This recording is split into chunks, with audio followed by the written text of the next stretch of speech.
어떤 주장이 있어요. 한 세대는 길을 잃었고 또 한 민족에겐 엄청난 운명이 예언됐다는 건데요. 세대의 사명과 거대한 운명에 관한 아주 특별한 강연, 그 핵심을 지금부터 한번 제대로 파헤쳐 보겠습니다. 자, 모든 이야기는 바로 이 질문 하나에서 시작돼요. 아니, 왜 지금 가장 똑똑하고 잠재력 넘치는 젊은 세대, 그러니까 소위 새로운 별들이라고 불리는 이들이 빛을 못 내고 어둠 속에서 헤매고 있는 걸까요?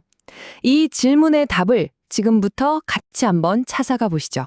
자, 그 질문에 답을 하려면 일단 우리가 말하는 이 새로운 별들이 대체 누군지부터 알아야겠죠? 도대체 어떤 특징이 있길래 길을 잃었다는 표현까지 쓰는 걸까요? 강연에서는 이 새로운 별들이 바로 지금의 디지털 세대라고 딱 짚어서 말합니다. 진짜 역사상 가장 많은 지식을 가졌는데 참 아이러니하게도 방향은 잃고 자기 빛을 못 내고 있다는 거죠. 그 근본적인 원인 딱 하나로 봅니다. 바로 결정적인 인성교육이 빠졌다는 거예요. 근데 이게 단순히 젊은 세대만의 탓일까요? 아니라는 겁니다.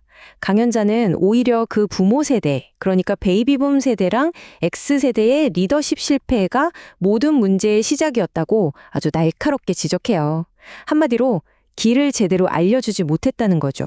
아니 그럼 기성세대의 리더십은 도대체 왜 실패한 걸까요? 강연자는 그 원인을 삶의 방향을 결정하는 아주 근본적인 두 갈래 길에서 찾고 있어요.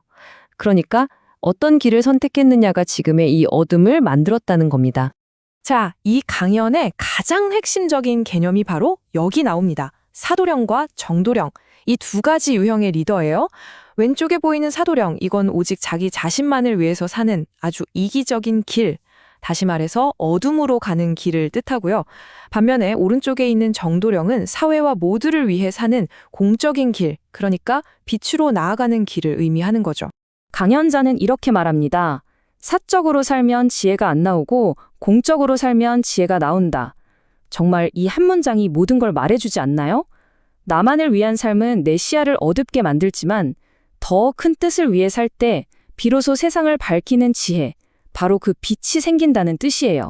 근데 사실 이 공적인 삶이라는 게 전혀 새로운 개념은 아니에요. 우리가 잘 아는 한국의 건국이념, 홍익인간, 다들 들어보셨죠? 널리 인간 세상을 이롭게 하라는 바로 그 정신에 뿌리를 두고 있는 겁니다. 이게 바로 정도령의 길을 걷는 사람들의 핵심 철학인 거죠. 그래서 강연자가 진단하는 지금 세상의 모습이 바로 이겁니다. 보세요. 사도령으로 대표되는 이기적인 리더십이 그냥 압도적으로 세상을 뒤덮고 있는 거예요. 이렇게 짙은 어둠이 깔려 있으니 새로운 별들이 길을 밝혀줄 빛을 제대로 받지 못하고 헤매는 게 어쩌면 당연한 거죠. 그런데 이 리더의 선택이 단순히 개인의 문제에서 끝나지가 않습니다. 강연자는 이 선택이 한 민족, 더 나아가서 전 세계의 운명을 좌우하는 거대한 예언이랑 연결된다고 이야기하는데요. 자, 여기서부터는 스케일이 완전히 달라집니다. 네, 바로 여기서부터 강연은 아주 놀라운 예언으로 이어집니다. 그건 바로 우리 한민족에게 세상을 이끌 특별한 사명, 즉 하늘의 자손으로서의 역할이 주어졌다는 거예요. 바로 그 특별한 사명을 부여받은 존재들을 강연에서는 천손, 즉 하늘의 자손이라고 부릅니다. 이 예언의 가장 중심에 있는 존재를 가리키는 말이죠.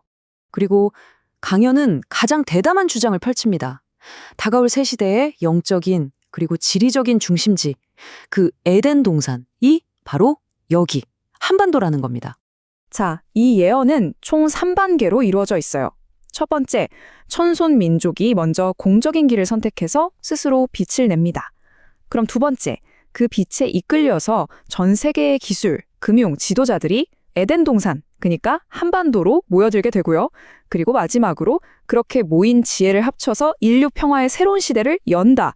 이게 바로 이 예언의 전체적인 청사진입니다. 그런데 말이죠.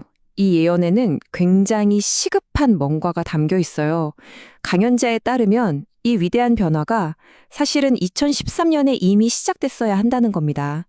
근데 아직 세상에 빛이 나타나지 않고 있잖아요. 그래서 지금 인류의 운명 전체가 지연되고 있다는 거죠. 결국 이 어마어마한 예언이 성공하느냐 마느냐는 딱 한 가지에 달려 있습니다. 바로 모든 걸 시작하게 만드는 힘, 우리 개개인의 선택이죠. 어둠이냐, 빛이냐, 그 갈림길에 선 우리 각자의 사명으로 이야기는 다시 돌아오는 겁니다. 자, 그럼 다시 맨 처음 던졌던 질문으로 돌아가 볼까요? 이 모든 이야기의 핵심, 대체 무엇이 별을 빛나게 만드는 걸까요? 이제 그 마지막 해답을 들어볼 시간입니다. 그 해답은요, 놀라울 정도로 단순합니다. 별이 빛을 내느냐 마느냐, 이건 오직 한 가지 선택에 달려 있다는 거예요. 나를 위한 사적인 삶을 살 것인가, 아니면 모두를 위한 공적인 삶을 살 것인가. 이게 바로 우리가 꼭 기억해야 할 핵심 내용입니다. 여러분의 선택이 빛과 어둠을 결정한다는 것. 더 큰 선을 위해 헌신할 때, 그때 비로소 진짜 지혜가 열린다는 것. 그리고 그렇게 산 공적인 삶은요, 천년이 지나도 사라지지 않는 빛나는 유산으로 남게 된다는 것. 결국 여러분의 그 작은 선택 하나하나가 세계의 운명을 결정하는 열쇠가 되는 셈입니다. 결국 이 강연이 우리에게 던지는 마지막 질문은 바로 이겁니다. 당신의 삶을 자신을 위해 불태워서 어둠 속에 남을 것인가, 아니면 세상을 위해 불태워서 찬란한 빛이 될 것인가. 그 선택은 이제 우리 각자의 몫으로 남았습니다.